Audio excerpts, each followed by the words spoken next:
mister ibintu by'ibipapuro by'ibifaranga neda ibuye mister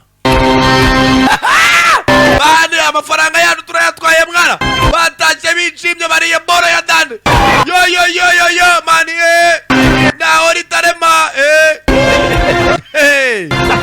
bamaniga bagiye baserebura ariko afite umugenzi wabo uri imbere ntajya aseka Sam Worthington mwibuke muri Wrath of the Titans ndetse na Crash kombe ponuza aba Feronziki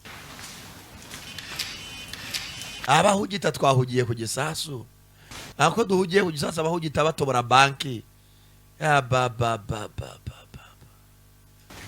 hano hari yaruguru wumirwa bibeno ko biri kose bifite aho bihuriye tu hano abagenda babona imibare bandavayo bande kiramurenze. I need to know the names of the owners of all flats. Clarice?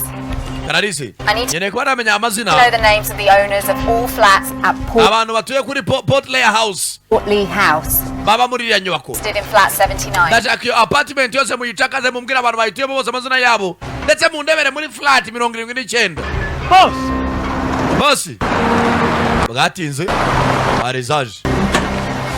Hano nakindi cyabaye nabari kwishaze batangira kwibeta.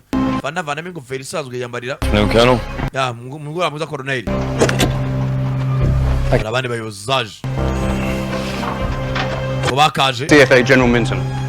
Aturana General Minton. Afternoon, General. Mugora muza General. Major Trump. I'm the EOD. Major Trump yego. Operator on site today. Yego sari operation yari kubera hano. It could be hours before they let anyone in. I don't know hindi cyabaye baje kuri ya nyubako ya Portley ya batangira kubaza abantu bayituyo ni bande. Ariko cyane cyane ngo mu nyubako umuryango 79. Sorry, you live at Portley House? Namwe bamutuye ku nyubako ya Portley ya cyane. Okay, you have to come with me. Ahubwo ngo tujyane. The witness state. Ngomba gutanga ubuhamya. Your address. Uko address yawe yasanzwe ahantu muri akurikiranwe ibintu. Okay, until you come back. N'umuryango wawe mwese muzane. Your family. Bari maravuga ibiki.